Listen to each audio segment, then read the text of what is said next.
So we are covering the weekly current affairs starting from 18th of March till 24th of March 2024. Okay? Now, important topics that I am going to discuss, I have listed out.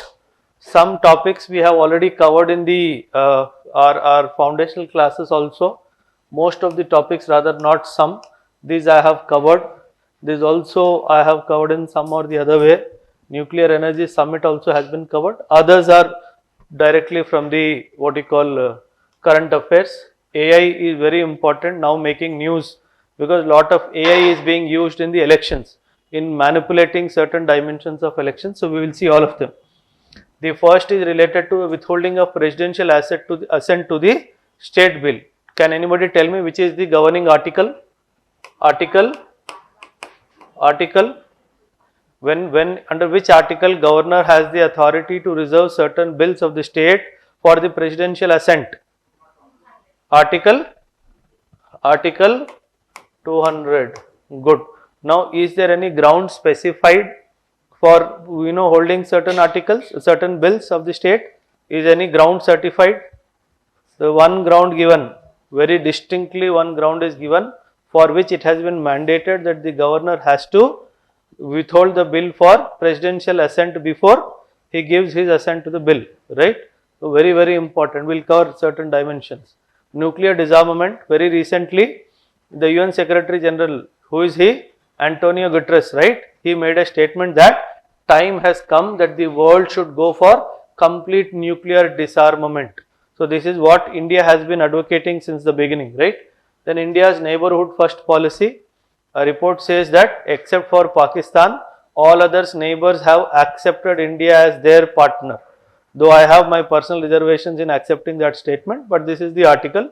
So we'll talk about neighborhood first policy and other things, right? Elections and AI, lot of reports are coming that AI tools are being used in what you call molding the image of a particular party in front of the entire masses. So how can AI manifest as a tool in the hands of few to change the thought process or mindset of the entire mass? So that is what we will see here. Hong Kong National Security Bill. In the India-China relations, I spoke about a new security bill in Hong Kong, which they call the Basic Law, which is also the constitution of that country. Certain amendments are being proposed by China to Hong Kong in that particular basic law. We know China believes in one China policy, right? But giving Hong Kong certain amount of what you call freedom in its functioning, it created a system, one China, two systems, right? So if the new bill as proposed by Beijing is implemented, the two systems might go, and China also will be subject to same rules and regulations. Hong Kong will be subjected to the same rules and regulations as the mainland Chinese people are subjected to. So there is a lot of controversy going on there. So we'll talk about small scale LNG. LNG is basically liquefied nitrogen gas. So when they are talking about small scale, they are trying to convert this LNG into liquid before transportation. The LNG, when it is converted to liquid before transportation, its volume reduces drastically. So that is the reason why the liquidification of nitrogen happens before it is transported. The same way, your LPG cylinder, what is that? Liquefied petroleum gas. It is liquefied, but the moment it is exposed to the atmosphere, it turns into a gaseous state. So we'll talk about that, why it is being proposed and all. And World Inequality Lab report has been released. It says that India is more unequal today than what it was during the British rule also, because it says that 1% of the population holds more than 20% of the wealth in our country. So this was not so case even during the Britishers. So the condition of inequality in India is much worse today than what it was during the British time. Okay? Then forced labor ILO study has come very recently, where it is giving a broad definition of what all encompasses under forced labor, very important from our prelims perspective. We'll see slavery, bigar, all they have included as part of forced labor. Okay? There's a list of items, we'll talk about it. And Nuclear Energy Summit, where was this conducted recently? Nuclear Energy Summit. మీరు current affairs అసలు చదవట్లేదు, ఏ exam prepare అవుతున్నారో నాకు అర్థం కావట్లేదు, నా పరువు తీస్తారని నాకు భయం వేస్తుంది. My students have always held my head high. మీరు అది పాడు చేస్తారేమోనని నాకు భయం వేస్తుంది. क्या होगा? Where was the nuclear energy summit held? Was it held? Is going to be held? क्या है? Who coordinates the nuclear energy summit? Who coordinates the conduct of the nuclear energy summit? Next week topic, nuclear energy summit. Make a note. I'll pick up any one of you to come and take a class for 5 minutes. And I want you to use the board when you talk. You have to use the board, you have to write on the board what you are talking, and then you have to write. We'll talk about the nuclear energy summit at length also, today also. Draft Karnataka gig workers. Any other state that has already drafted this kind of an act? Rajasthan. So now Karnataka is the second state after Rajasthan to bring in a proper law related to gig workers. So who all are they? What all it encompasses? We'll talk about it at length. Okay? Now, I told you the presidential assent because there is a problem happening in the Kerala legislature. 3 important bills that the Kerala government has already passed, but the governor of Kerala has withheld those bills, saying that he or she, governor of Kerala, कौन है? He, नाम बोलो. Some Khan sir. The president had withheld assent to Kerala University Law Amendment Bill, University Law Amendment Bill and the University Law Amendment Bill. Total 3 University Amendment Bills of Kerala have been withheld assent by the President. Now Kerala argues that the Governor should not have referred the bills to the President as the subject matter of the bills were confined to the state list of the Constitution where the state has powers to legislate. This has been a very big controversy, right? Where Supreme Court is also trying to bring in certain amendments to the existing procedures of the Constitution, where if the matter falls within the purview of the state list, can the governor send those bills for the assent of the President? So understand what has happened. If this is done, what will happen? It hits at the base of federalism, which goes against the spirit of federalism. It means that in a state where the ruling party happens to be an opposition party to the central government, if the office of president is being used to circumvent the legislative process, whereby governor is mandated to send those bills for presidential assent, and the president is told not to give assent to the bill, in that case, or in a view, in a particular way, you are bringing the entire federal structure to come to a standstill. So this is where, in fact, if you remember, this problem happened in Telangana also. If you remember, this problem also happened in Telangana also, where people were talking about president or governor as an agent of center in the state. But the constitution mandates an agent of the center in the state in the form of governor's office. Okay? So we can't do anything about it. So article 200 of the constitution lays down, when a bill passed by a state legislature is presented to the governor for their assent, they have 4 alternatives. May give assent to the bill, this is the first alternative. May withhold assent to the bill, in which case the bill fails to become the law. May return the bill if it is not a money bill for reconsideration of the state legislative assembly. May reserve the bill for the consideration of the president. This is where we are talking today. So now, if he withholds the assent to the bill, in which case the bill fails to become the law, we know this withhold is at the level of the governor himself. At his or her level only, he will withhold the bill, right? And then the third is may return the bill for reconsideration. And we know that in case of the union government, when the bill is returned by the president to the government for reconsideration, after the reconsideration, if the bill is again sent to the president with or without amendments, it becomes mandatory on part of the president to give assent to that particular bill, right? So, but when it comes to the state, may reserve the bill for the consideration of the president. Now the problem here is there is no time factor mentioned. So that is where the lot of dispute is coming between the state and the central government. In one case, such reservation is obligatory. Reservation of the bill for the president is obligatory, what I was talking, where the bill passed by the state legislature endangers the position of the state high court. If any bill is passed by the state where passing of that bill endangers the position of the High Court in that particular state, then the governor has to definitely refer that bill to the president. So that is where it is saying it is made obligatory on part of the governor to send this bill to the president. If that bill in any way is trying to, endanger the position of the what you call state high court. Okay? In addition, the governor can also reserve the bill if it is of the following nature: ultra vires, that is against the provision of the constitution, opposed to the directive principles of state policy. So for example, give me an example, anything opposed to the directive principles of the state policy, anything that is opposed to the principles of the state policy. Give me an example, no? Any bill that can be passed that may go against the DPSPs. Uniform Civil Code. Okay. The Uniform Civil Code, what is the directive principle talking about? 44. What is it talking about?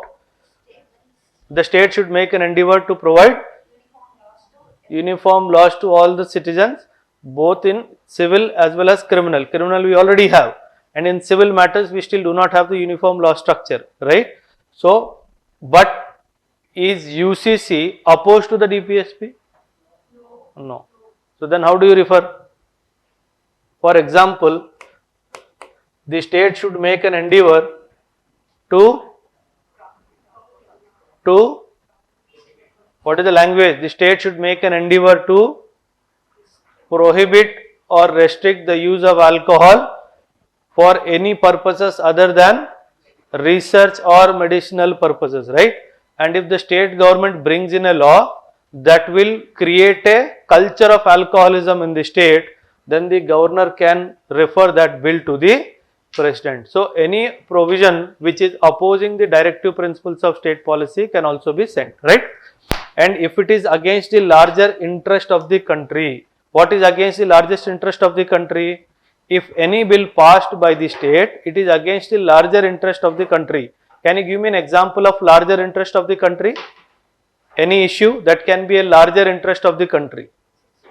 Citizenship amendment is very, very important. Today, the Tamil Nadu government actually wants to give citizenship to the people who wants to migrate from Sri Lanka to India, who are Tamil, minorities there.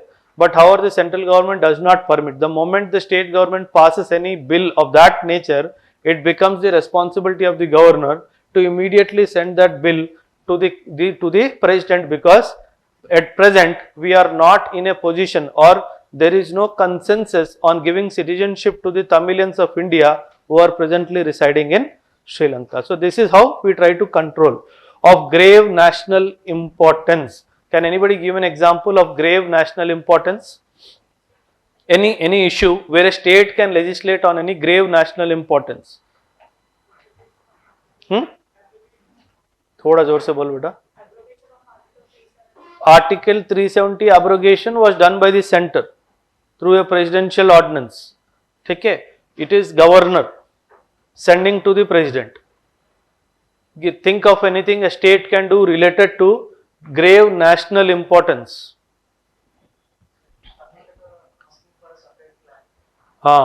Very important.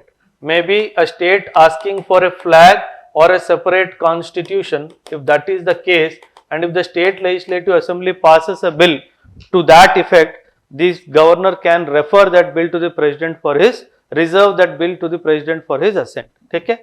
And lastly, dealing with compulsory acquisition of property. If you read Article 31 of the Constitution, 31.1, 31.2, it talks about acquisition of property by the state for public purposes, right? So if the property is being occupied, procured by the state for public purpose, and if a particular act is being to support that, then that bill also can be reserved for the presidential assent. But these are all at the discretion of the governor. These are all at the discretion of the governor. But what is compulsory? If any state government passes a bill where it endangers the position of the state high court, then it is obligatory on part of the governor to refer that bill to the president for his assent, his or her assent. So if a question comes There is no such provision where the governor has to definitely send the bill to the president for his assent. The statement is a false statement. The statement is a false statement. Okay? Lot of debate is going around. Sarkaria Commission was there. This commission was formed with an intention to give its recommendations. What should be the time period if at all a bill has been referred to the president for his or her assent. So what did this commission say? The commission submitted that it is only the reservation of the bills for consideration of the president, that too under rare cases of unconstitutionality, that can be implied as a discretionary power of the governor. So what he says, should be used as a rare provision. It should not so happen state legislature pass చేసిన ప్రతి bill తీసుకెళ్లి governor నేను ప్రెసిడెంట్కి ఇచ్చేసారు, నాకు సంబంధం లేదు. So this has been a problem in southern states especially, where the generally understand this, if you have to think from the perspective of the central government also. Many times it happens, ఒక స్టేట్లో వేరే government ఉండి సెంటర్లో ఇంకో government ఉంటే, if there is a two different governments in center and state, generally we all understand that governor is actually an agent of the center in the state. So he will definitely, he or she will act in the interest of the center only. So wherever the governor feels that the central government's interest is affected in this particular state, they try to reserve that bill for the presidential assent, basically to ensure that they act efficiently as the agents of the central government in the center. But what the commission report says, this has to be, the reservation has to be done only under rare cases of unconstitutionality. If you feel unconstitutionality, then only. But what happened in Kerala, what happened in other states is, where the governor is the appointee of the vice chancellors. The state government ke through governor appoints the vice chancellor, right? So where is the question of unconstitutionality there? Because the state government has a discretion to appoint a person of eminent person whom they feel will do justice to their university in the state. So bringing the dimension of unconstitutionality there and referring that bill to the sender itself is unconstitutional.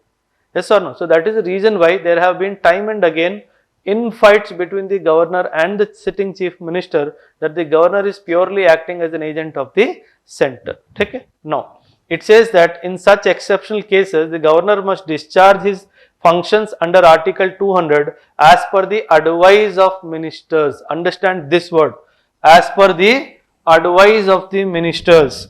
It further recommends that the president should dispose of such bills within a maximum period of 6 months. Mains మీరు APPSC కానీ groups కానీ mains రాయడం కానీ UPSC mains రాసినట్లయితే, if a question comes on this dimension, you should give the reference of Sarkaria Commission either in the introduction or in the conclusion, supporting your argument of giving a timeline for giving presidential assent to those particular bills. Okay? In the event of the president withholding assent, the reasons should be communicated to the state government wherever possible.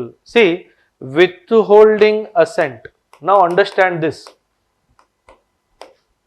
Now, assumption, withholding assent ante enti? Can anybody tell me what is the meaning of the word withholding assent? Can president has the authority to reject it? Can rejection be also part of withholding assent? My question is, she is the governor of Kerala, he is the president of India, or ulta karte hain because we have a lady president. He is the governor of Kerala and she is the president of India. He has sent a bill to her. Can she reject that bill and send it back to the governor? Can she put a stamp rejected, not approved? Is my question. Yes. Yes. Is rejection not withholding assent? See, in the process of making law in a state, the state legislative assembly passes a bill. If you have a council of state, they will also pass the bill. It will go to the governor. He or she gives the assent. The bill becomes an act. Yes or no? The moment the notification of rules of the bill are given to the executive, the act comes into force. Yahi procedure hai. But when the bill was sent to the governor, instead of giving his assent, he has sent that bill to the president. Now you are telling the president has the right to reject the bill. the president rejected the bill goes back to the governor. Does the bill die there? What will happen to then? What will happen to that bill? She has put the stamp in red, rejected, and sent it to him. What is the future of that bill? Resubmit. The Council of Ministers will sit and discuss. Definitely the rejection note will also come along. The bill is rejected because it is found unconstitutional as per these recommendation. So now this has come to him along with the note. He will share the note with the Council of Ministers of the state. The Council of Ministers see the note. They debate among themselves, try to accommodate where she did not get the confidence of the house, and again pass it in the assembly, lower house, pass it in the upper house, again send it to him. Now he has the discretion.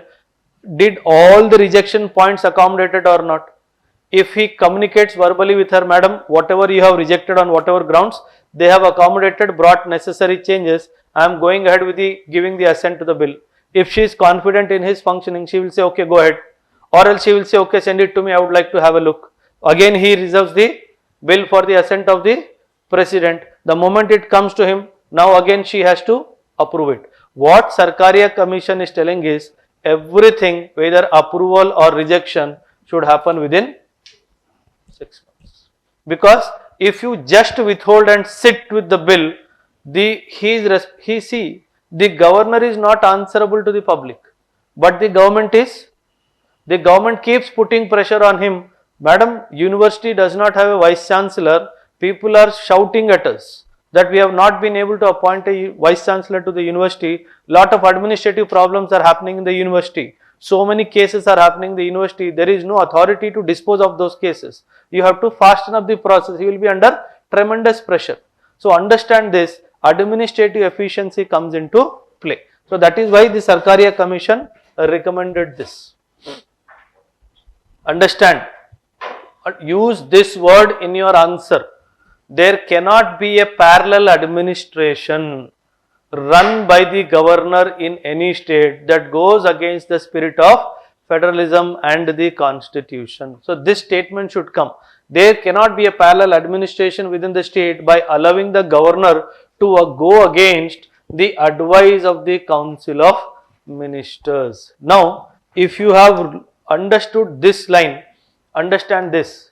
He says, in such exceptional cases of unconstitutionality, the governor must discharge his functions under Article 200 as per the advice of ministers. But what generally happens is, he does not act as per the advice of the minister. In his own discretion, he will reserve the bill for the assent of the president. That is where the problem comes. I want somebody to tell me the answer. I will ask whosoever is ready with the answer, they can raise their hand.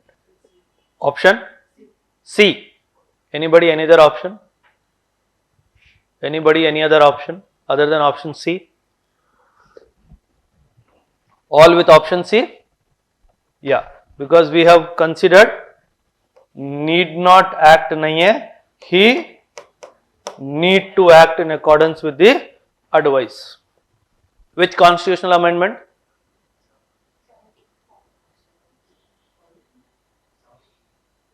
Make a box. Under which constitutional amendment the president is mandated to act as per the advice of the Council of Ministers for reconsideration on a bill. Please read that constitutional amendment. Usme two more points are there which are very important. Nuclear disarmament. We spoke about this when I gave an initial introduction. Antonio Guterres, who is the present UN Secretary General, he made a call to the countries across the globe. The time has come that we should go for complete nuclear disarmament. What is nuclear disarmament? What is nuclear proliferation? Anybody, what is the difference? What is nuclear proliferation?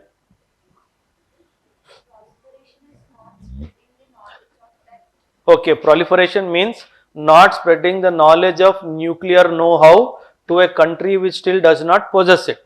It is called non-proliferation. Say for example, Bhutan does not have nuclear weapons today, but India has nuclear weapons. Now, if India happens to be a signatory of the NPT, Non-Proliferation Treaty, India has a responsibility not to share this nuclear technology with a non-nuclear country, especially military grade nuclear technology with a non-nuclear country. This is the responsibility given to India. This is called non-proliferation. Proliferation means panchadam. Okay.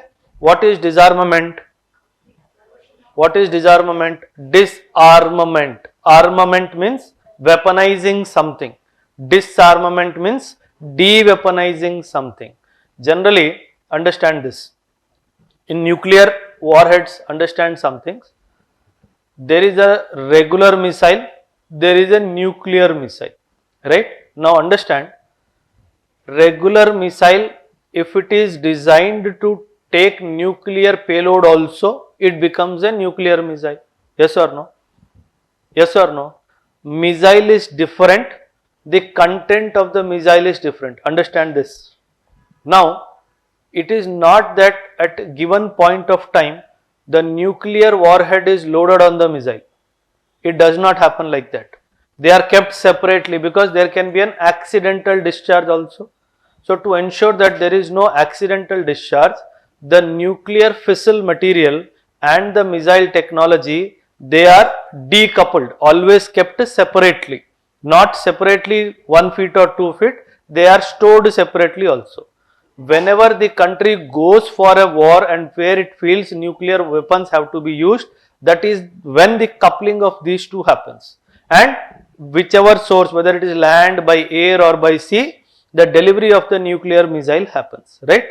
When the UN Secretary General is talking about disarmament, in present state, America and Russia, two such countries who have kept certain missiles in armed state. It means they have kept some missiles in what you call coupled state, so that in short span of time you can immediately launch a nuclear weapon, right?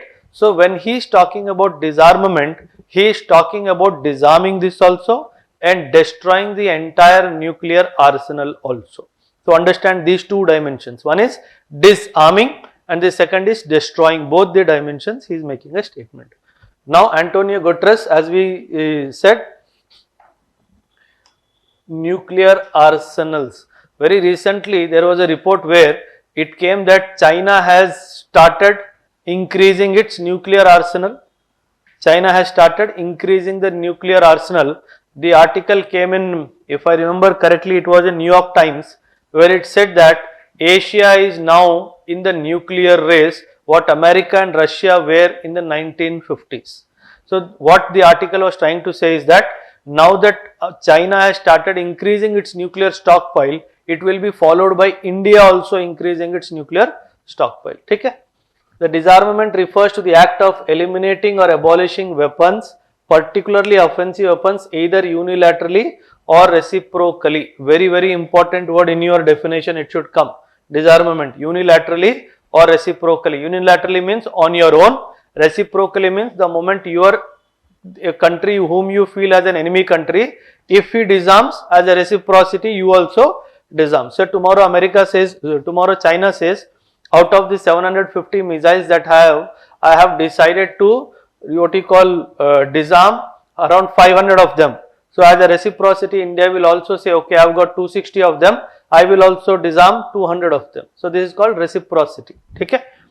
It may refer either to reducing the number of arms or to eliminating the entire category of weapons. Very, very important. Reducing also is disarmament. Removing the entire category of weapons is also, this line is called complete nuclear disarmament, which India has been proposing since the 1960s. Okay? Complete nuclear disarmament or destruction is what India has been professing. There are 9 countries recognized as possessing nuclear weapons. These countries include US, Russia, China, UK, France, India, Pakistan, North Korea and Israel. These are the countries, 9 countries who are known to be nuclear weapon states. But however, many of these countries are not recognized as a nuclear weapon state.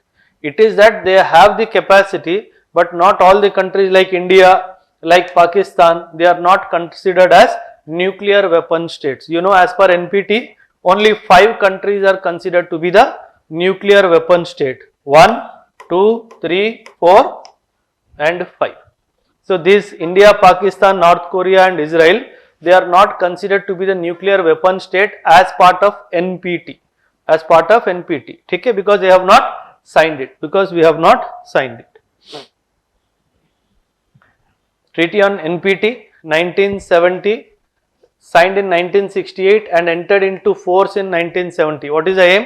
To prevent the spread of nuclear weapons. It is not talking about disarmament. It is only talking about proliferation, non-proliferation. Okay? It provides the world, it divides the world into nuclear weapon state NWS, recognized as possessing the nuclear weapons at the time of treaty signing 1968. You know, 1964 China was the last country out of the 5 that became nuclear weapon state. The moment China became, because America came to know about India's desire of also possessing a nuclear weapon, it brought this act in 1968. So they are wanting to create the world into 2 halves, nuclear weapon state and nuclear non-weapon states. Okay? Non-weapon states which agree not to develop or acquire nuclear weapons. The treaty also requires the nuclear weapon state to pursue disarmament negotiations in good faith, which has not happened till date. 1968 they have signed this. This treaty also mandates the nuclear weapon state to start talking about nuclear disarmament. But not even one meeting has been conducted till date on nuclear disarmament by all these 5 states. Okay? So they are also not doing what they are supposed to do. The second treaty on nuclear disarmament is Treaty on the Prohibition of Nuclear Weapons 2017, adopted by the United Nations. Many of you won't know about this treaty. Please make a note. Treaty on the Prohibition of Nuclear Weapons 2017, adopted by the United Nations, not US, United Nations, and opened for signature in 2018. Aim is to prohibit the development, testing, production, stockpiling, stationing, transfer, use and threat of nuclear weapons. It represents a significant step towards nuclear disarmament, although it has not been signed by nuclear armed states. It means 9 states, armed states. None of the states have signed this treaty on prohibition of nuclear weapons. So this is very, very important. See, how does something becomes a law in the United Nations? What is the procedure? General Assembly, if it has to pass a resolution, what is the procedure? What is the procedure of passing a resolution in UN General Assembly? Anyone? What is the majority required? Why the class is so silent? Is it present and voting or strength? Box banao. Resolution procedure in the United Nations. Questions udhar se hi aayega. How many of you wrote APPSC Group 1? You saw the questions, no? Anta telisi emi teliyanattu vache questions. So the questions will be twisted by UPSC also in the same way. You know that I know UN, I know General Assembly, I know there is a resolution procedure, but I don't know what is the procedure. He will ask you where he feels you want to know. Okay? So understand that. Comprehensive Nuclear Test Ban Treaty, CTBT. Comprehensive Nuclear Test Ban Treaty. Is India a signatory to this? Is India a signatory to CTBT? Is India a signatory to CTBT? Comprehensive Test Ban Treaty. Yes or no? No. Good. 1996. That, see, whenever India was trying to do something big in nuclear technology, the world always tried to stop India. In 1970s, late 60s and early 70s, the non-proliferation treaty came. The world knew that India is about to go for a nuclear test. So they brought in pehle tha non-proliferation, and now they brought banning on the test, and it was a comprehensive ban. It means neither on the ground, neither beneath the ground, neither in the sky, neither under the water, you can carry out a nuclear test, comprehensive test ban treaty. Aim is to ban all nuclear explosions for both civilian and military purposes. They want to ban even for civilian purposes also. While the treaty has been signed by 185 countries and ratified by 170, it has not entered into force, as nuclear armed states must ratify it to become operational, and India has not done it. And America has also not done it, because it puts a complete ban on both civilian and military users. So that is the reason why it has also not come into force. NPT has come into force, but CTBT has not come into force, because they put a clause there that all the nuclear armed state must ratify it to become operational, and definitely India will never sign this, and CTBT will never come into force, because India says instead of this, you first disarm or destroy the existing entire nuclear arsenal. Okay? And Outer Space Treaty, this multilateral agreement entered into force in 1967 and bans the sighting of weapons of mass destruction in space. Why? Because then USSR was trying to do this, trying to put weapons of mass destruction into the space also. All 9 states believed to have nuclear weapons are party to this treaty. So all the 9 states are party to this treaty. It means India is also a signatory, where we have agreed that we will never place weapons of mass destruction into the space. Now there is a definition of space. Anyone? Definition of space. How do you define space? Is anything and everything over my head space? What is space? Beyond the? What is the distance from the surface of the earth? What is space? How do you define space? Anything and everything. When I sleep in the night over my terrace, thinking about somebody, I go into travel into space. ऐसा कुछ है? Above 400 kilometers. Why this 400 kilometers?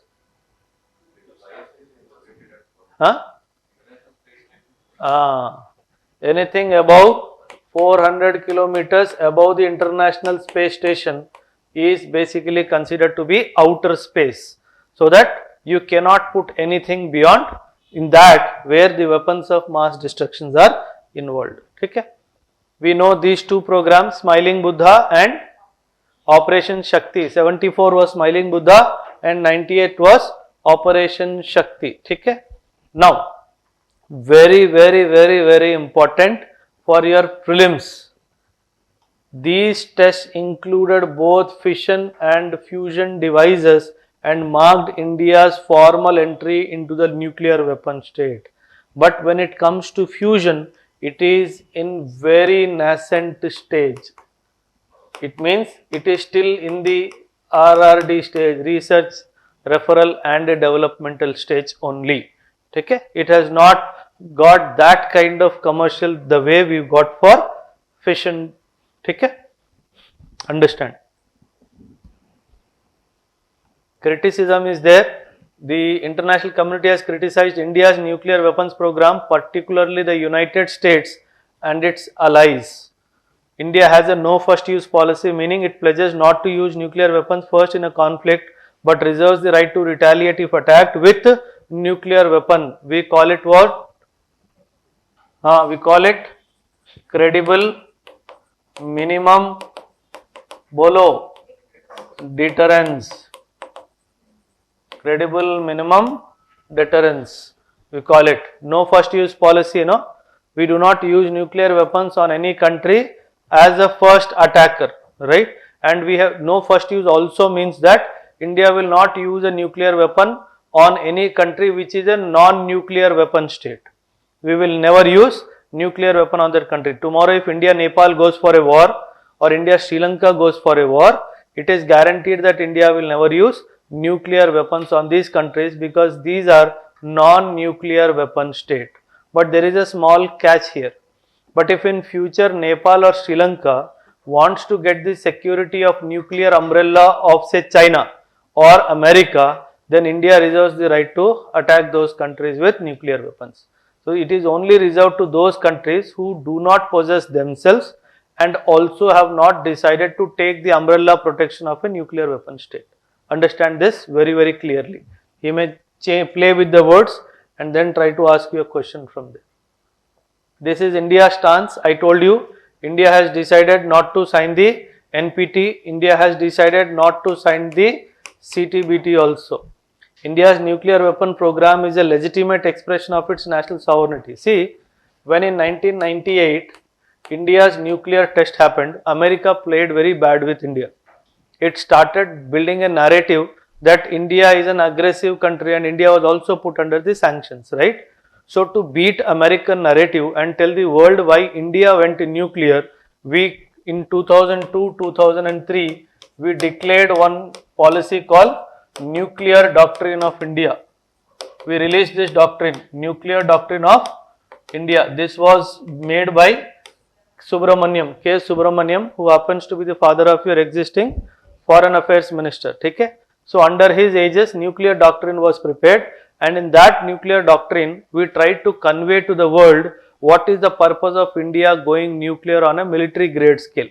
So this was basically done with an intention to do away with whatever bad narrative building America was doing about India. Okay? So national security, primarily India said that we are doing this nuclear weapon or military grade test of nuclear weapons because there is a threat to India's sovereignty, and being a sovereign country, I have every right to do within my scientific means to produce any weapon which I can use as a defense of my sovereignty. So based on those lines, India went with that. And part of that nuclear doctrine only, we said that India will establish a no first use policy. Is China having no first use policy? China also has a no first use policy. Understand this. Pakistan does not have no first use policy. It does not have any policy for that matter. Okay? Arguments in favor of nuclear disarmament. These are the arguments. Please make a note. Very, very important from mains perspective. Okay? These are the arguments that go in favor of nuclear disarmament, not in favor of armament, disarmament.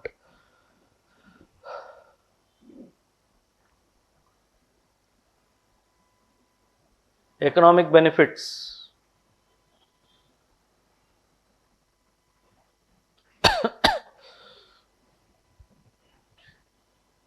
Done? जल्दी जल्दी, time नहीं है. Arguments against nuclear disarmament. It is your national security that is imperative. You should not destroy your weapons. Strategic stability के लिए also it is important. Verification and compliance can be done instead of complete disarmament.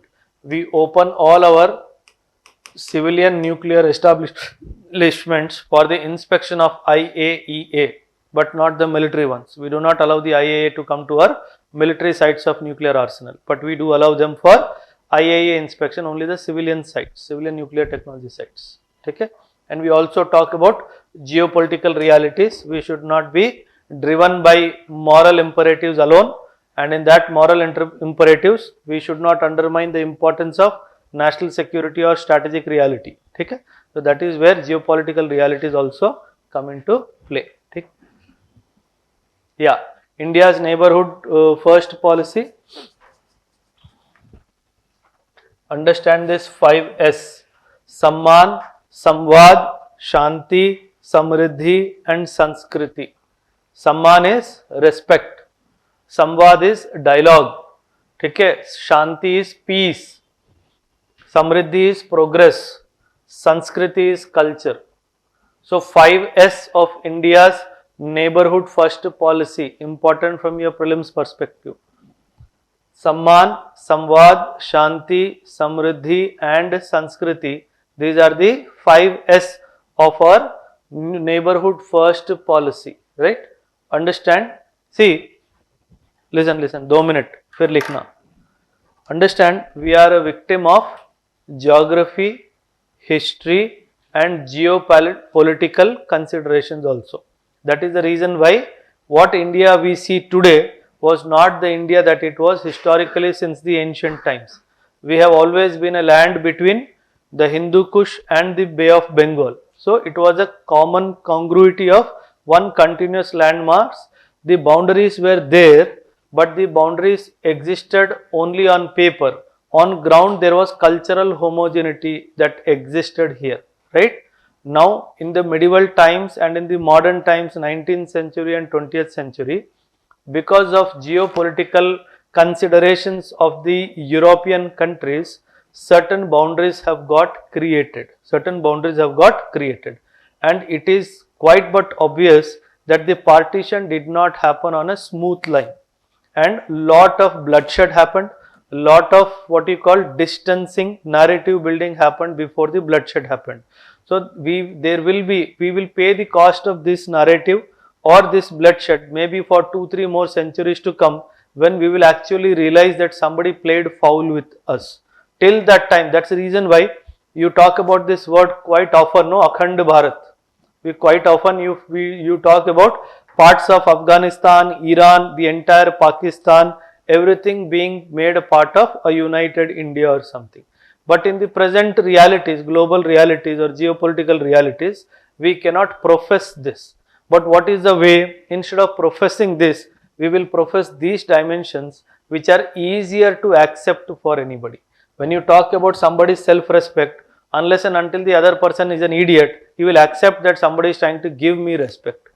So that is how we are trying to use these 5 principles to wash away the sins of what you call colonial intentions, bad intentions or whatever it is.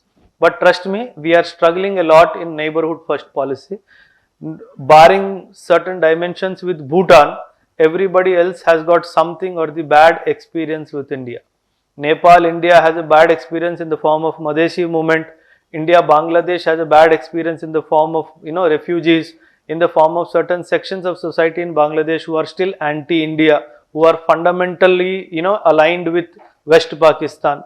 With Myanmar also we have a problem that there is no common cultural landscape, in the sense politically they are completely a different country, we are a democratic country, so we are not getting a common ground to engage with them. Sri Lanka, we know the Tamil issue has been burning and keep resurfacing time and again, and there is a lot of gap in the developmental apparatus between India and Sri Lanka. Maldives, in a very bad state of relations with India. Pakistan and China, there is no need to mention separately. So when I actually look at my neighborhood, it is all disturbed. But the problem is, India is also in a phase where it is growing itself. And if at this stage I cannot show largesse towards these countries, and the way China is pumping money in those countries, I do not have that, because I still have lot of social problems to address in my own country. So if I, don't look at them and keep pumping money outside, there will be an internal disturbance in my own country. So India has to keep all this in mind whenever it tries to do something with its neighborhood. Okay? So, but a very good event where Bhutanese Prime Minister visited India, followed by an announcement of the visit of Indian Prime Minister to Bhutan, exemplifies India's commitment to neighborhood. So it is basically, when the Bhutanese Prime Minister came to India, India also said that in near future Modi will also definitely visit Bhutan. Okay? So, but the relationship with Bhutan has been one of its kind in the entire world, where we are the net security provider of Bhutan. Our template of engagement is security. We have taken the responsibilities of Bhutan security onto ourselves. Security from whom? From China. Okay? So the neighborhood first policy is driven by India's consultative and non-reciprocal and developmental oriented approach. What is this non-reciprocal? If I give $100 million to Sri Lanka, I don't expect Sri Lanka also to give that back to me. Many a times an elder brother has to give to the younger brother, not expecting that the younger brother will return it to him. Okay? If the elder brother expects the younger brother to return it to him, it means there is something wrong in that relationship. Okay? Don't apply it in your personal life. Personal life में जो भी देते हो diary में लिख के रखना, ठीक है, और सिग्नेचर भी ले लेना. India's approach has evolved from anti-colonial solidarity. That's what I said. If we see the entire map, we all were under the colonial masters. So we need to have a grouping where an anti-colonial solidarity is maintained. So that should bind all of us, that we were all under the British rule once. Now that we have become independent, we should be friends. If you remember, when India became independent, he made a proposal with Sri Lanka that we'll try to make a big federation. India and Sri Lanka should be a part of big federation. Sri Lanka misunderstood this message and thought that India is talking about integrating Sri Lanka with India. That's where the difference started. So how people understand your statement is also very, very important. Okay? So that anti-colonial solidarity is very important. And ever since 2014, the Neighbourhood First policy revamping the NFP to strengthen ties through economic cooperation. Now a question will come, make a note. Discuss how deeper engagement on economic cooperation with our neighborhood. Discuss how deeper cooperation or deeper engagement in on economic cooperation with our neighborhood can be a strong pole of India's neighborhood first policy. If I ask you to list out what are all the factors that are obstructing the implementation of neighborhood first policy effectively, can you make a note? Right? List out the factors. Question. List out the factors that stand in way. List out the factors that stand in way of the effective implementation of the neighborhood first policy. Effective implementation of the neighborhood first policy. From geopolitical factors to historical factor to colonial mindset, every dimension you should bring in that. Okay? And one dimension you should definitely bring in. See, understand, somewhere India has been lucky when it comes to its economic growth trajectory. If you see every other country surrounding India, barring China, every other country is struggling economically. And India is a beautiful exception. How it happened, God knows, but it has happened that India is आप बोल सकते हो कि in the entire family of blind people, one person is born with one eye. Okay? So India is something like that. So that is the reason why all these countries have not readily accepted India's growth trajectory also, because it started journey with them and we have gone far ahead of everybody else, be it scientific know-how, be it military technology know-how, be it economic might, be it political clout, be it diplomatic clout. India has surpassed all of them. So that sense of animosity towards India would remain. So we have to have that. That's the reason why I.K. Gujral, one of our prime ministers, he always talk about Gujral doctrine, the Gujral doctrine, where he says that the policy of non-reciprocity. अगर 100 रुपए देते हो तो भूल जाओ कि तुमने 100 रुपए दिया है. Don't expect that he will return that 100 rupees to you. So that is very, very important to us. ठीक है? National interest, strategic interest, economic and developmental interest, and soft power diplomacy. This is where India has been. See, beautifully, Nepal also has Buddhism. Beautifully, Sri Lanka also has Buddhism. Beautifully, Bhutan also has Buddhism. But none of them could use it the way we have been able to use. So understand this, India's significance is our soft power diplomacy also. So articulate your answer in such a way that India is trying to strengthen its neighborhood first policy. We spoke about this. One dimension we missed is policy ambiguity. Please definitely write this as part of your answer. Policy ambiguity is one of the challenges to our neighborhood first policy. Policy ambiguity. एक word ये भी जरूर लिखना, political and ethnic sensitivities.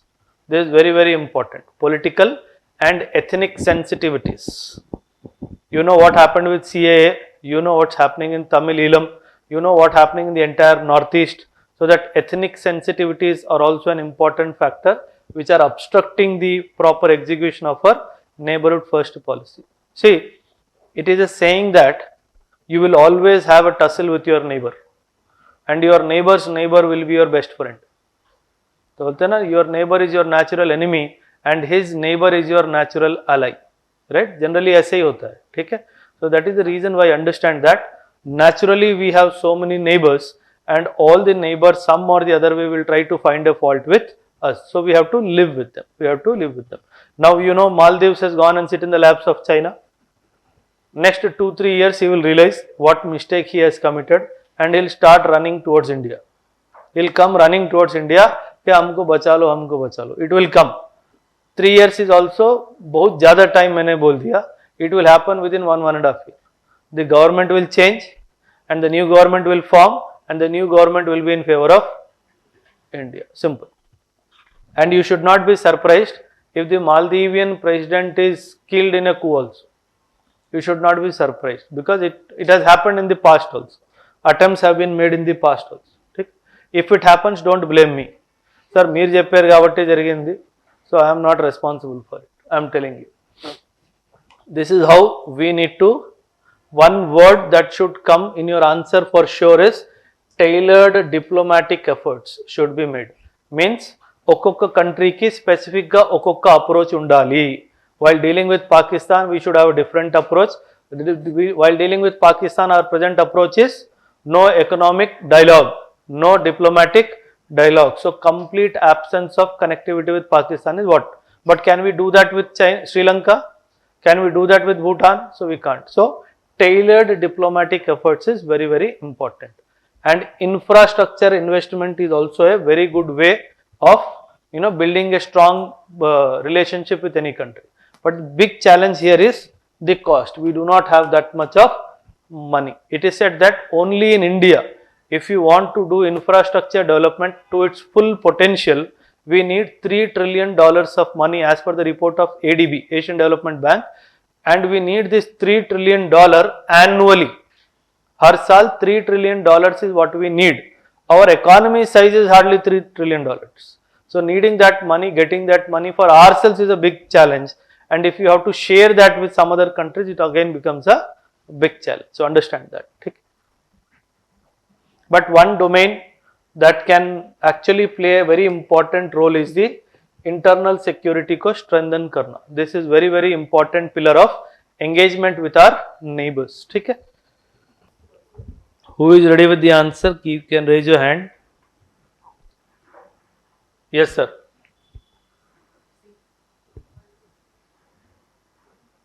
Wrong.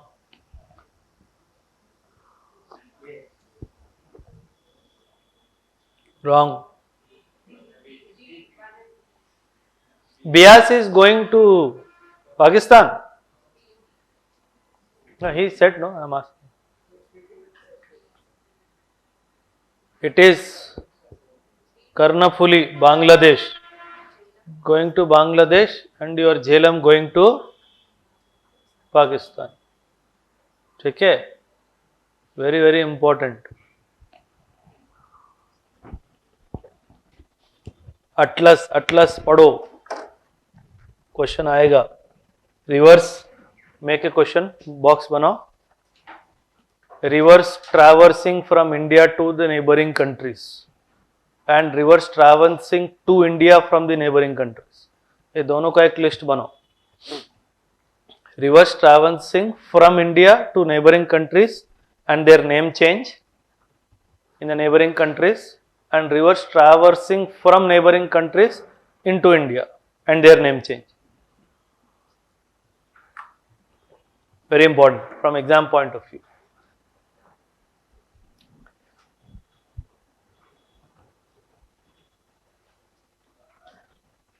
(2024) has been called as an year of elections. Too many countries are going for elections. एक list बना लो, पूछेगा prelims में. Which of the following countries are going for national elections in their respective countries? Make a list, long list है. ठीक है? 2024, which all countries are going for general elections in their country? Important. And it is said that this is the first general elections in the world where AI is trying to make its influence. AI is artificial intelligence. Why we are calling it artificial intelligence? Artificial because it is not human intelligence, right?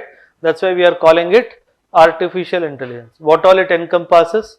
Artificial intelligence encompasses what all? machine learning. Okay, what else? Last time we covered generative AI, no?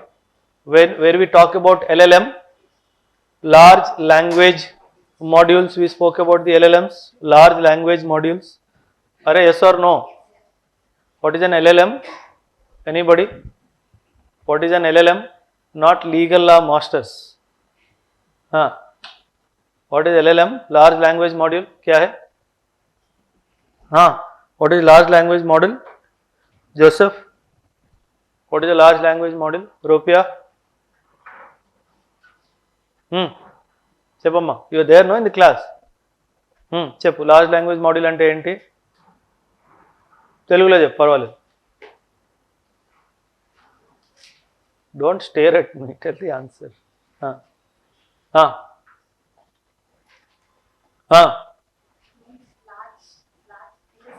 Large signifies what? Database. L signifies what? Language. Language only. Okay. M signifies what? Generally, మనము కంప్యూటర్లో type చేస్తుంటే it will preempt some text, no? If you type with regards, it will type something else. If you type dear sir, it will prompt slash madam comma, right? These are prompters in Microsoft. So artificial intelligence uses the mood of your content to give you a particular format of your answer.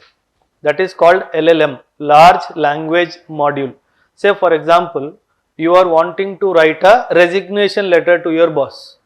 You have put the heading resignation letter.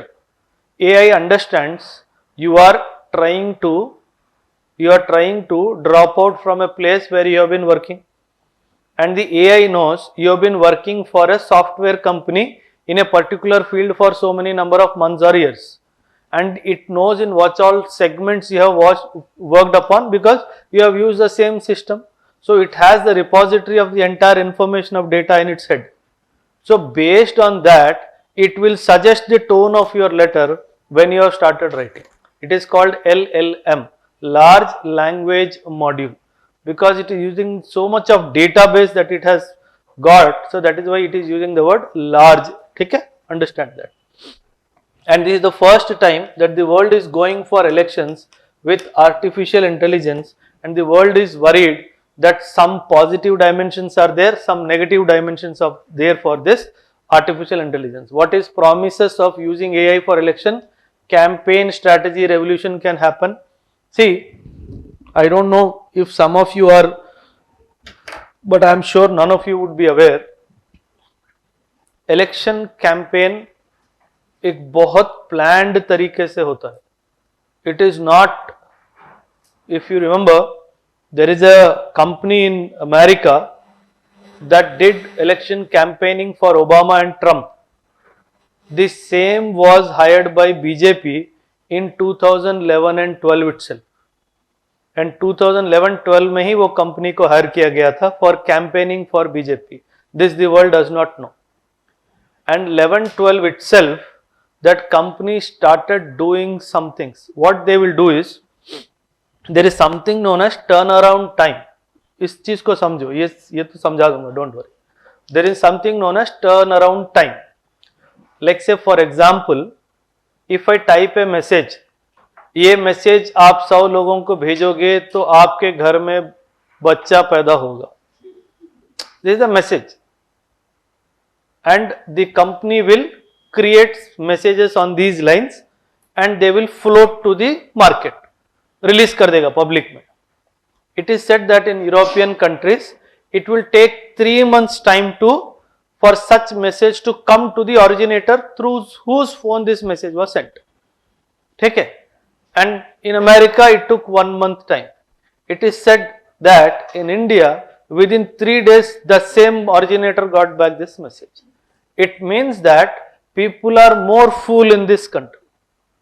Now what these people did was, 2011-12 में, they started creating campaigning that Manmohan Singh बोलता ही नहीं है.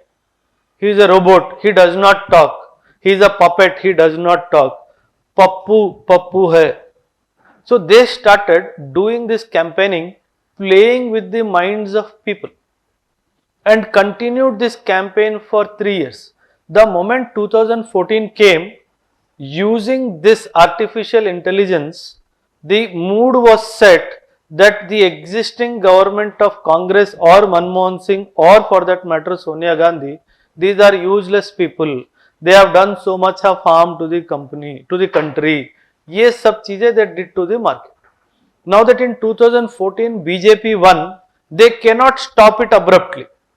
If they stop it abruptly, the masses will come to know कि हमको बेवकूफ बनाया. Yes or no? Masses will come to know, but it will take time for the masses to come to know. So they continued till 2015 and 2016. But do you get the Pappu messages today? No, because whatever was the target that was met in 2011, 12, 13, 14. Now there is no need. So understand, strategy making for political campaigning is the brainchild of any political party. And generally, the political parties do not involve even the bureaucrats in this process because they do not trust them. So only the thick and thin, like kitchen cabinet people, only they come to know what is the agenda of your political campaigning. Others do not come. Now, with the AI coming into play, you can strategize your entire campaign properly. So this is the positive dimension of AI. Information campaigns you can do, technological advancements have come, multiple platforms you can use, micro targeting of the voters you can do using the artificial intelligence data, especially each is subset of the caste, subcaste, caste, unke upar kya kya hai, what are the positive dimensions you have done, what are the negatives still existing, we'll work upon this. All these dimensions can be done. Influence through personalization. This is where AI can be used for any dimension. Now, I don't know, last time also we spoke about it. You talk about something with your friend, you open YouTube, that will be on top. How this is happening? This is also happening through some spyware or bugware or whatever, which is also part of AI, right? So understand how these things happen, right? Now, whatever we have covered in the class today, incidentally, if your microphone could catch what I am speaking, trust me, 3 to 4 topics will come in the YouTube suggestions to you, because the speaker is catching some conversation and it will search in its algorithm for content. The moment you open the YouTube, it will feed that content on top, knowing that it is of some interest to you. But did you give authority or instruction to YouTube to do that? No. The moment you have accepted certain cookies in your phone, you have already given your assent to YouTube. If you go to the police station, file a complaint, he said, sir, this fellow only, yesterday night 11:30 he gave me accent. What you are doing 11:30 in the night, God only knows. Okay? Very, very important, note down these points. Perils of AI, important for people who are going for APPSC group 1 this time. Perils of AI for election, manipulating the election behavior, electoral behavior. This is the first point, manipulation of the electoral behavior. Second is spreading disinformation, AI hallucinations. What is this AI hallucination? What is a hallucination? You feel something as existing or happening when it is actually not happening. Okay? The AI will prompt you that this particular political party is getting so much of clout in the public. So it will create a hallucination. If you are voting for somebody opposite, it will give you a feeling that I am voting for a person who is already going to lose. So it will change your electoral behavior. So that is how hallucinations will be given to you. This was very, very successful in case of removing TRS from the government. If you understand AI, they created that, no, Marpu Ravali, Congress Kavali. Now, Marpu and Congress became hyphenated. The moment I said Marpu Ravali, you said Congress Kavali. I did not say Congress Kavali, you said it. Why you said it? Because over a period of time, with repeated information, your subconscious mind registers something with some. Okay? So understand that. So that is how AI hallucination can work in somebody's favor. Inherent adversarial capabilities are there. This is biggest negative. Lack of effective regulation. We do not have the capacity to regulate AI at this stage. Deep fake is still under this thing. The dark net is still not under complete regulation. Cryptocurrency is still under not complete regulation, and AI is also one thing which has completely not come under regulation, and more so when it is generative AI, all the more problem. We spoke about SORA last time, no? SORA. You want a photograph of, say for example, you want to recreate this class through artificial intelligence. You will tell, okay, pick up Major Oberoi's photo from any of the YouTube videos, keep a class of say 150 students. I want a blackboard of this inches size, and blackboard, this should be the content on display. I want Oberoi sir to wear this kind of dress, and I want this hand movements to be displayed and this topic to be done. And I want a video of 10 seconds. You give this input, Sora will give you the video of 10 seconds with me taking the class of students. You can give every dimension. I want 10 rows, 5 rows of girls, 5 rows of boys. Each row, this should be the capacity. Every dimension you can give. Just feed the information. It will give you a picture or a video, whatever you want. So that is, see where AI has reached. Where AI has reached. Okay? So understand, these are the perils. Yeah, somebody was asking something. Yeah, steps that can be taken to prevent AI's misuse. Please make a note of this, very important. The Tech Accord for combating deceptive AI in elections 2024. It talks about prevention, provenance, detection and responsive protection. Very important. Provenance also. Invest in the digital and media literacy programs, employment of proactive measures, ethical consideration in AI governance. Very important. See, as district collectors and SPs and revenue service officers, you will have to start using AI for your work to reduce the workload drastically. If you cannot use AI, if you do not, yesterday we were taking a class on ethics where we are talking about intellectual aptitude, right? If you do not work on intellectual aptitude, learning the technology, modern day technology, you tend to increase your workload. So you need to understand how AI can be incorporated for good governance in your what you call work culture. Very important. Holding of digital and media literacy programs for AI is also very important. Okay? So these should be your answers in the main. This is primarily a mains question. Developing and implementing technology to mitigate the risk, addressing deceptive AI election content. Addressing the deceptive AI election content, you can make use of CERT India for this purpose. For the ensuring addressing the deceptive AI election content.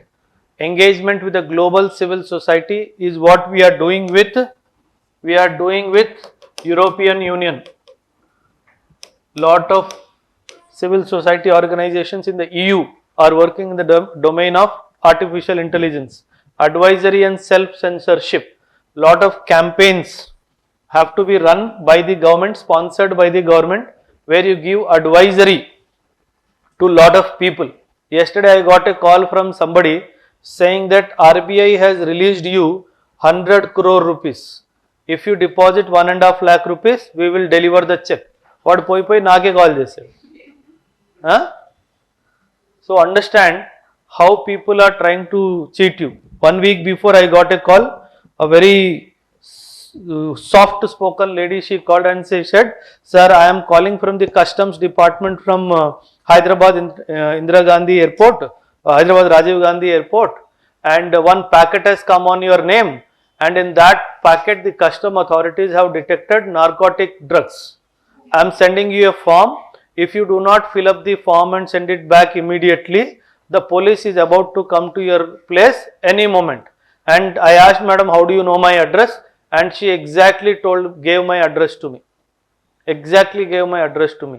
So then I told, madam, can I know from where you are calling? She said, sir, we are calling from our central cell, which is in Delhi, co-located to NTRO, National Technical Research Organization. Then I said, madam, NTRO को और NDPS से क्या लेना देना?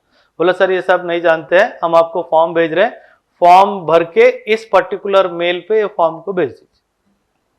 So just see how badly one of our staff reported last week. She got a call from an unknown person saying that your son at 11:30 in the night, imagine, your son has been arrested in Gachibowli metro station ke niche.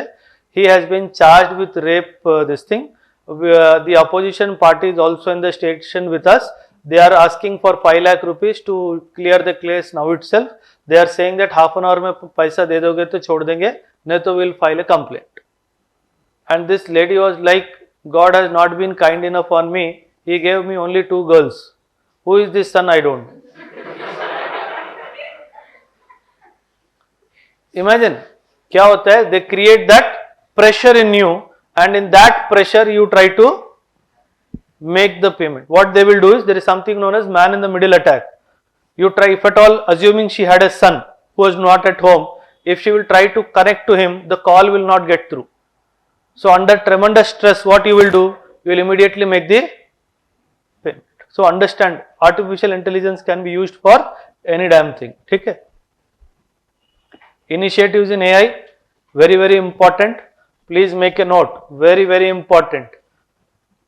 Niti Aayog's National Strategy for AI 2018, which basically talks about responsible AI. Niti Aayog's Principle of Responsible AI outlines 7 key principles for AI use. इसको please Google करके notes बना लेना, important for your mains examination, both groups and UPSC.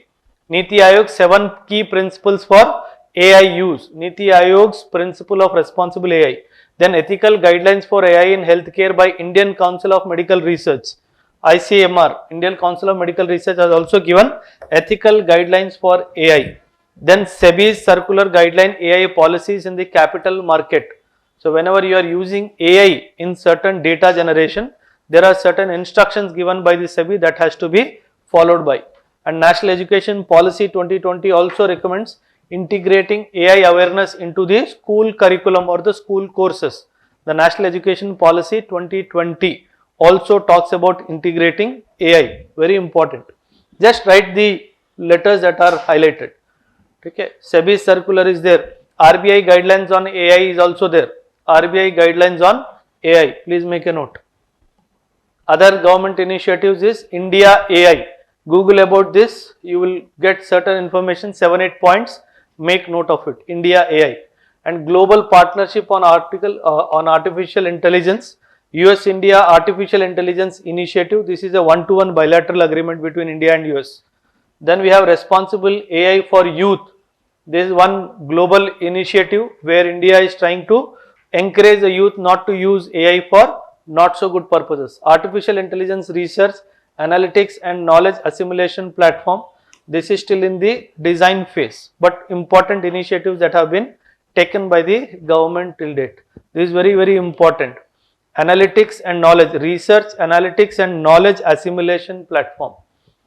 A lot of what you call universities are tying up on this particular platform also. Hong Kong National Security Bill, I spoke about this, no? Hong Kong legislature has passed a new national security law. It says that for what purpose? Unanimously granting the government more power to curb dissent. See, in China, you cannot protest. The way you can protest in India, you can burn a train, you can burn a bus and get away, but it cannot happen in China. Okay? The dissent is the biggest boon of a democratic country. You can oppose what the government is wanting you to do. But in China, there is no such opposition. Okay? The moment you oppose, he will send a military tank and he will crush you with that tank. Then you keep opposing in whatever form and shape you are. Okay? Now, Hong Kong has been a specially administered territory of China, if you all know the history of Hong Kong. And in Hong Kong, dissent was given as a matter of right to the people, because Hong Kong was a democratic country for long time till 1997. After 1997, it is not an independent country. It is very much part of China now. Okay? Now, as part of its integration with China, the right to dissent in Hong Kong is getting restricted day by day, because China is entering Hong Kong gradually and trying to bring in the same political structure which is there in mainland China in its administered territories like Hong Kong also. Okay?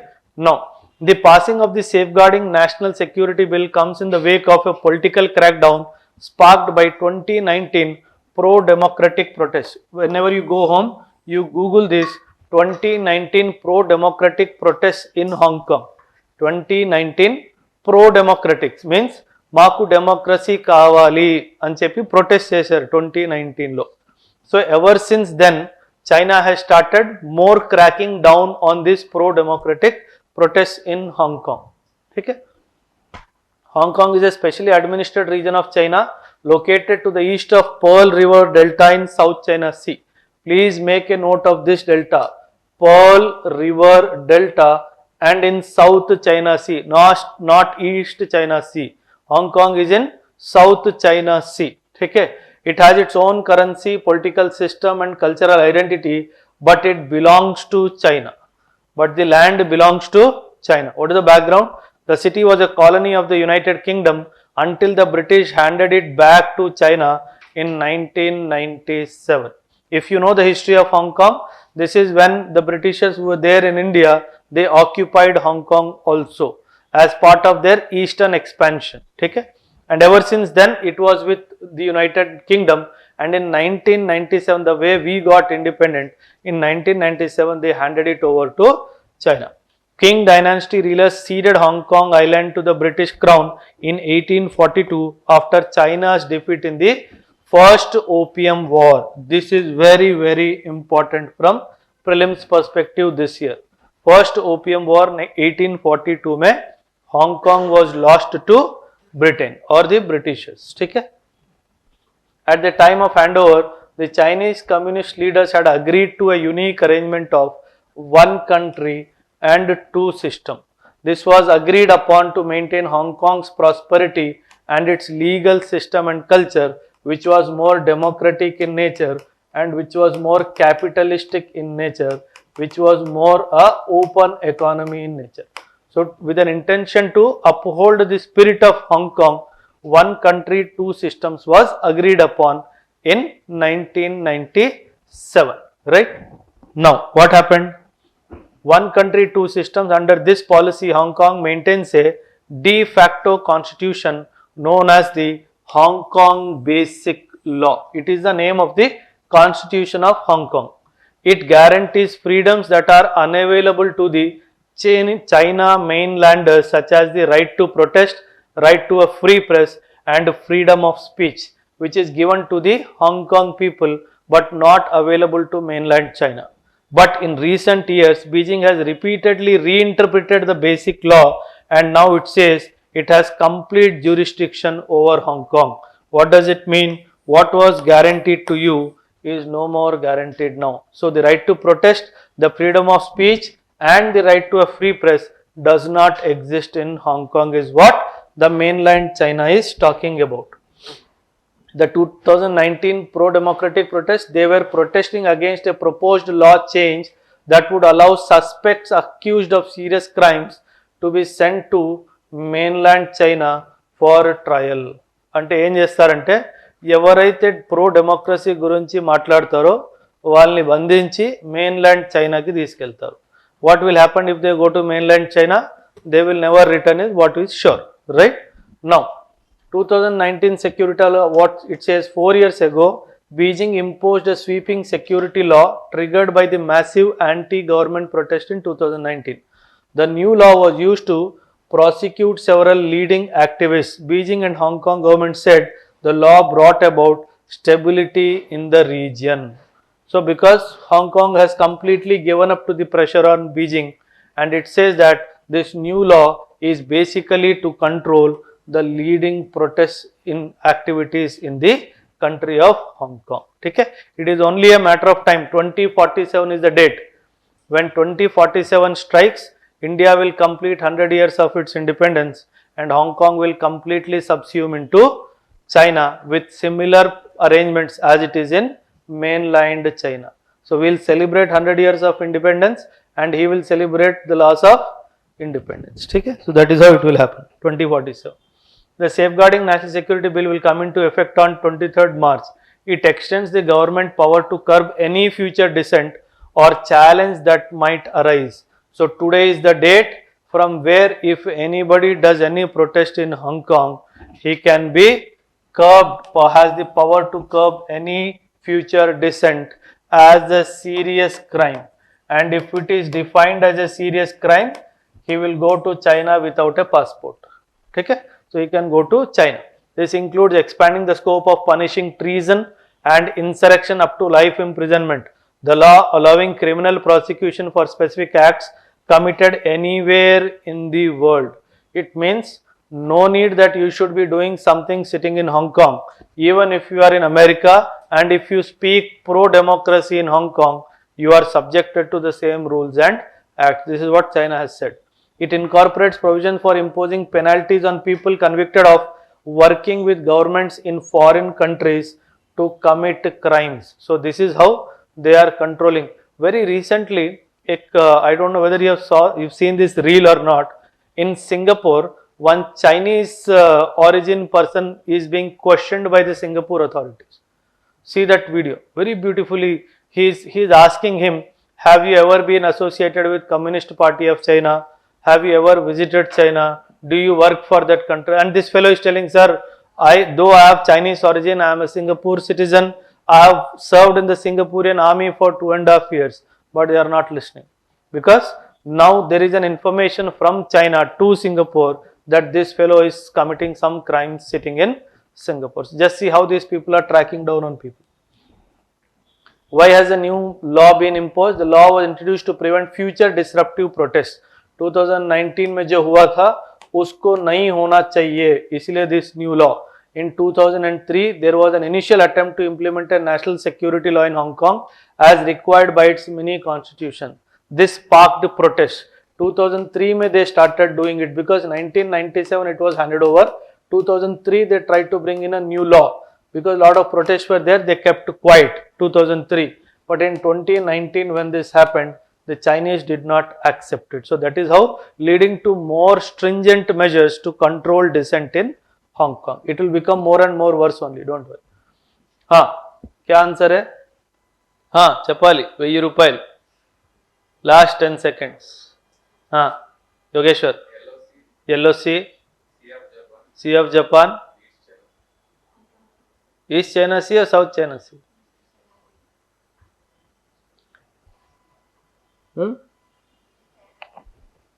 पक्का? हाँ, Google करोगे. Korean Strait connects. If it is right, Yogeshwar will get 1000 rupees at the end of class from the management, not from me.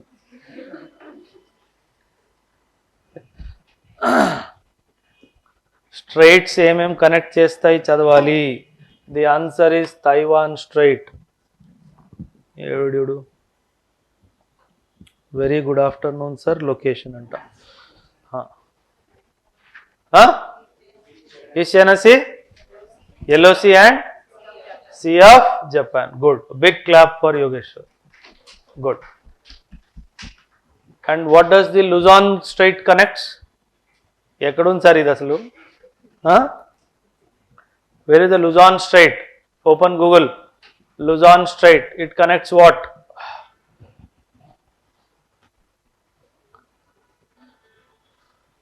Luzon. It connects the South and Philippine Sea, right? And the Taiwan Strait connects the South and the East China Sea. अरे पढ़ो अच्छे से तैयारी करो. And small scale LNG that has been news, liquefied petroleum gas. India's first small scale liquefied petroleum gas unit was inaugurated at Gales Limited, Vijaypur complex in Madhya Pradesh. Very, very important for prelims. India's first small scale liquefied natural gas. What is this LNG? It is a natural gas that has been cooled to a liquid state for storage and transportation, shipping. LNG is odorless, colorless, non-toxic. Very, very important. Non-toxic and non-corrosive. Please make a note. Colorless, odorless, non-toxic and non-corrosive. It means it will not damage the container. Okay. It is made up of almost entirely methane. Around 80-85% of LNG is nothing but Methane, which has less carbon than other fossil fuels. Liquefied nitrogen, natural gas, not nitrogen, liquefied natural gas. ठीक है, entirely methane, almost entirely 85% तक है, ठीक है, and it has less carbon. What is the advantage of having less carbon?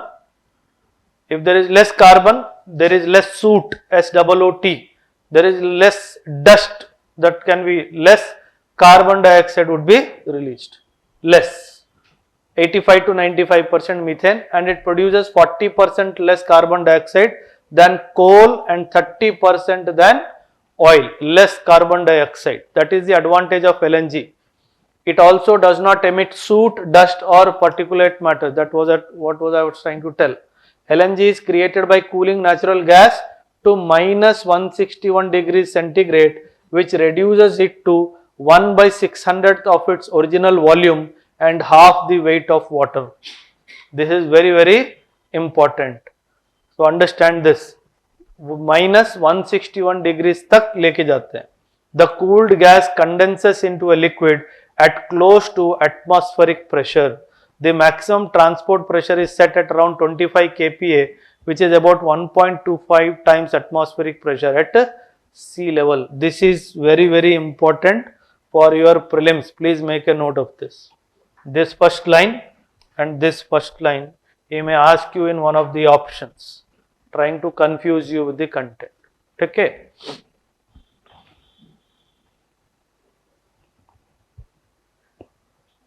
And this is also very, very important.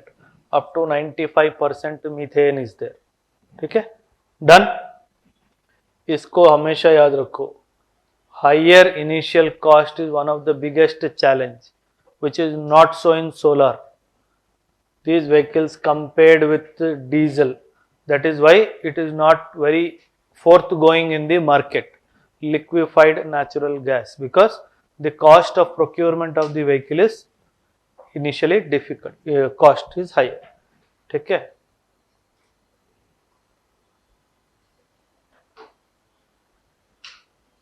One thing you understand, to confuse you, they will give you a definition of small scale LNG. So there is no definition yet arrived at globally. So understand this dimension.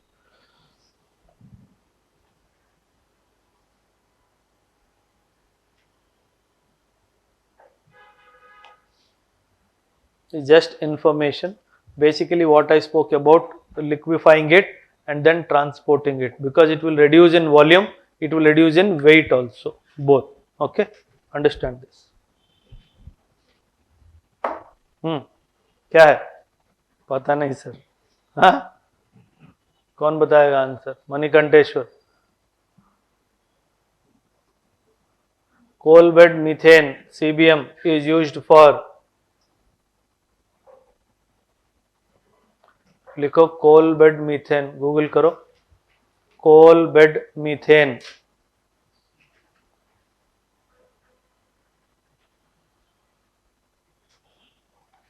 There was an article on cold bed methane in, very beautifully given article. हाँ, Directorate General of Hydrocarbons का एक article है. When you go back home, please.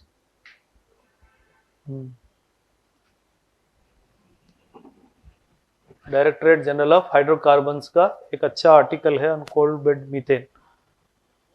The answer is all of them. ठीक है, and many more of them. Please आएगा question. World inequality lab report, I spoke about this, where top 1% of India is holding 22.6% of property, and the shares of income and wealth of India's top 1% at 22 and 40% respectively is highest historical levels in 22-23. This is top 10% is holding. It means 40% of your property is held by 10% people only. So if your population is 150 crores, it means 40% of the wealth of your country is held by 15 crore people. 40% of your wealth. ठीक है. The World Inequality Lab is a research center at the Paris School of Economics. Please, इसमें Harvard देगा, London school of economics option में देगा, and Paris School of Economics is the answer. It is a research center at World Inequality Lab. The WIL aims to promote research and global inequality dynamics. It works in close coordination with a large international network of researchers contributing to the database. It means it is not one single unit. Lot of researchers who are spread across the world give data to this entity. Based on that, it will take out its report. Okay. And what has this said? The working paper by 4 economic researchers. Please make a name. Nitin Kumar Bharati, Lucas Cancel, Thomas Piketty and Anmol Samanchi has created time series data on income and wealth inequality in India. They are calling it the paper, naming the paper the Billionaire Raj. The authors claim that the country was now more unequal than even the British Raj. The paper's name is Billionaire Raj. And as per the report, in the year 22-23, top 1% hold this level of wealth. Understand this. And 10% held 40.1%. Understand. Very, very important. 2 names. One is Nitin Kumar Bharati and Anmol Somanchi. थोड़ा Google कर लेना इन दोनों के बारे में. Nitin Kumar Bharti and अनमोल सोमांची. ठीक है.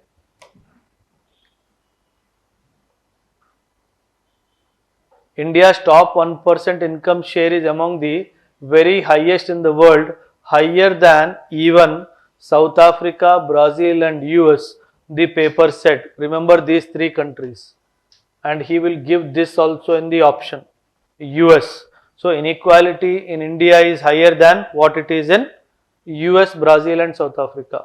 The wealth share of top 1% was lesser in India than in 2 of these 2 countries. What does it mean?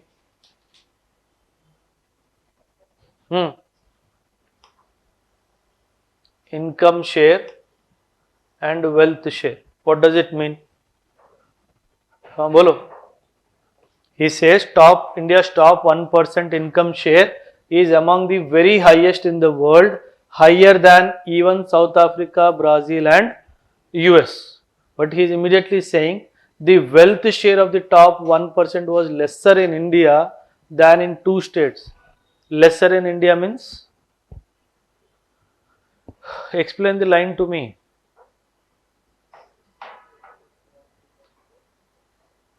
What does it mean? Wealth share and income share.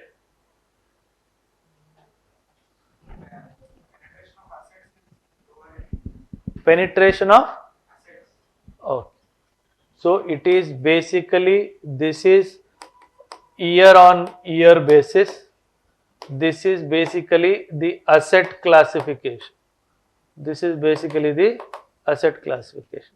And according to the paper, the top 1% holds average of 5.4 crore in wealth, 40 times the average Indian. 40 times the average Indian. If 40 times is 5 crore, what is 1 time? Maths. If 5 crores is 40 times, what is 1 time? 13. 13 or 30? 13 lakhs is the average wealth of India. However, the bottom 50% and the middle 40% hold 1.7 lakhs, 0.1 national average and rupees 9.6 lakhs, 0.7 times national average respectively. So just imagine he is giving the national average wealth also. Lower is 1.7 lakhs and middle is 9.6 lakhs. This is the wealth held by average Indian. Very bad shape. At the very top of the distribution, the wealthiest 10,000 individuals out of 92 million Indians adults own an average of 2,260 crores in wealth, 16,763 times the average Indian. Top 10,000 people in our country hold average wealth of 2,260 crore. 2,260 crore. You will be surprised to know in this 10,000, lot of Swamijis and Babajis are also there. It gives you an indication to choose your profession wisely. Okay? Ramdev Baba is there, Shankaracharya is there, Ravi Shankar, Sri Ravi Shankar is there in that list. Your favorite Sadguru is also there in that list. So choose your profession wisely. जो exam की तैयारी कर रहे हो, you will only be this there. ठीक है? You will not enter there. ठीक है? 1,00,000 रुपए तनख्वाह आएगी, कर लेना जो कर सकते हो. Key suggestions in the paper. The paper has used multiple sources to build its income and wealth inequality. India does not have official income estimates and surveys based official statistics on wealth. Survey is not based on official statistics on wealth. So it is based on data that they have collected through different sources. The paper recommends multiple policy measures to address the problem of inequality in India. One more thing, super tax of 2% on the net wealth of 167 wealthiest families in 2023 would yield 0.5% of the national income in revenues. What it says, if you levy a super tax on these wealthy people of 2% only, you will end up earning 0.5% of national revenue from these countries. So it is asking for levying that tax. Basically, the report is asking. It would also create valuable fiscal space to facilitate such investments, besides serving as a tool to fight inequality in our country. See, always remember how money works. Money only up to a point gets divided. Once you reach that point, it only multiplies after that. Why? Because once you reach that point, see, there is a limit to your expenses that you can do. But once you reach that break-even point, after that it only multiplies. And if you apply logic, good investment decisions, it multiplies faster. It multiplies faster. And 99.99% of the population, if this was the break-even line, they return from here. They return from here because of bad investment decisions. Okay? So this is why you need to understand why some people reach there and cross this. Somebody struggle to even reach there. Okay? Understand this. Very classic example is Vijay Mallya. साला उधर तक गया और वापिस आया because he did not do wise investment decisions. हाँ, ये क्या है ये? हाँ, क्या है ये? बोलो, आंसर बोलो. Throat is paining.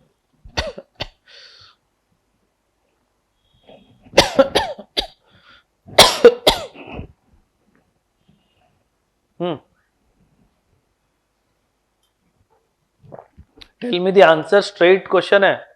Question क्या है? Which of the following are the two categories of poverty identified by United Nations Development Program? UNDP पढ़ते हो ना? हाँ, बोलो. Income and wrong. Income and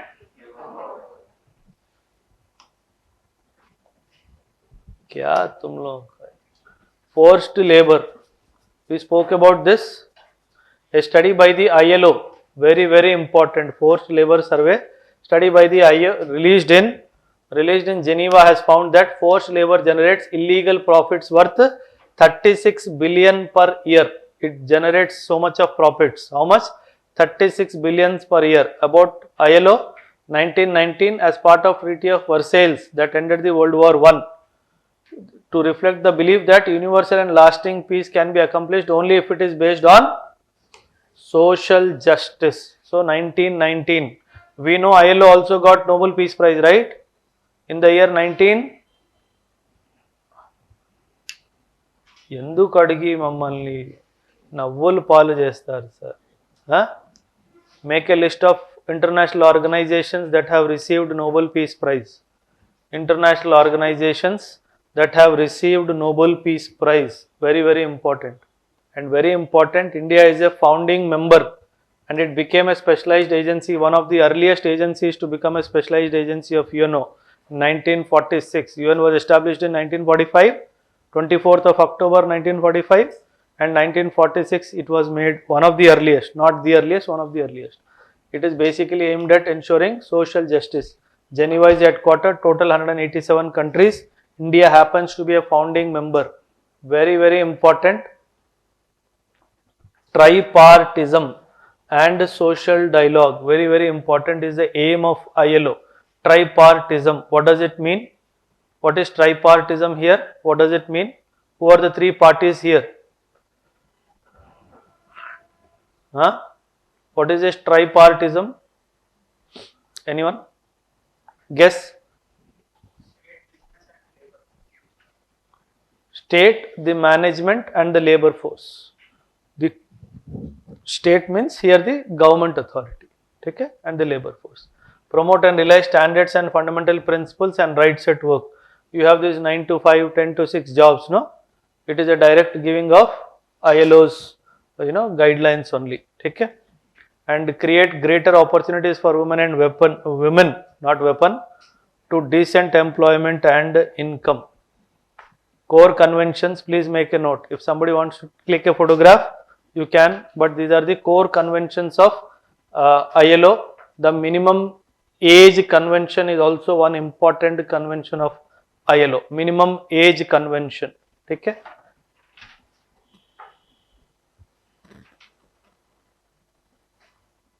This is very, very important, and this article is based on this convention. Abolition of forced labor convention. Very important from examination point of view.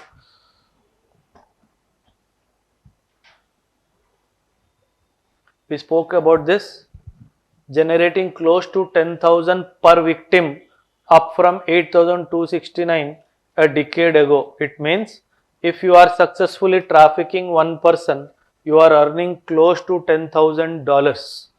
10,000 into 80 kar lo. It will come to kitna? 8 lakh rupiah. It will come to 8 lakh rupees. Okay?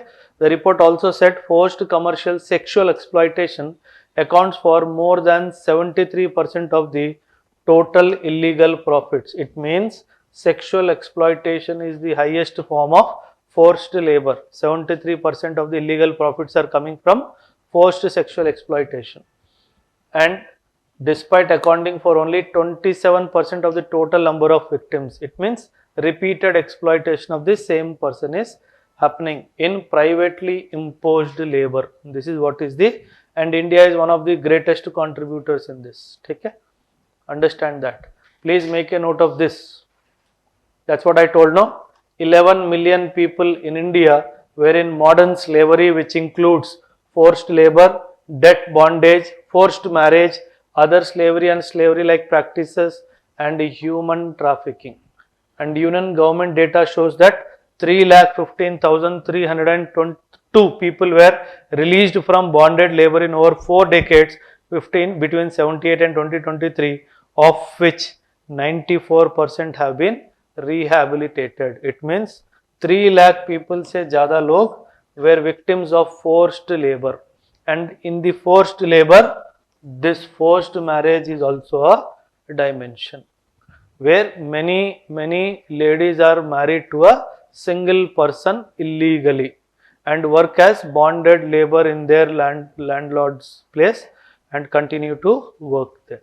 And this system is very much prevalent in African and Asian continent till today, where landlords unofficially have 15, 20, 30 females married to them forcefully. Article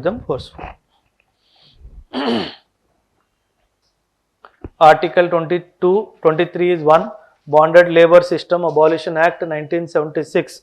Very, very important. Please Google about it. The Bonded Labor System Abolition Act 1976. One odd question may surely appear from this, please. The total abolition of bonded labor. 2016, the Union government told Parliament that in its 15-year vision to achieve total abolition of bonded labor, it would identify, release and rehabilitate around 18 million bonded laborers by 2030. This is the target identified by the government. Please make a note of this figure. 18.4 million bonded labor the government wants to identify and release them in near future. Read it and give me the answer. क्या question है? International Labour Organization consider the following. It is an independent non-profit organization that aims at providing financial assistance and employment opportunity to the developing nations. Standard set by ILO is non-binding in nature. India is a founding and permanent member of ILO. Answer क्या है?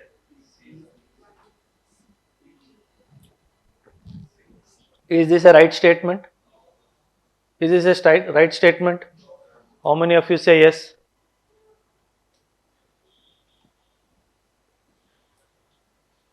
Is this a right statement?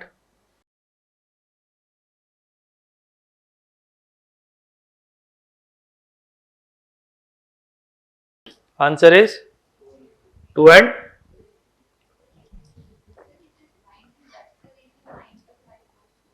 not bind. Social justice you cannot bind. If you are an authoritarian government, why will you? Will give 10 hours. So we have covered 8 topics. Remaining 2 topics I will cover it in the next class.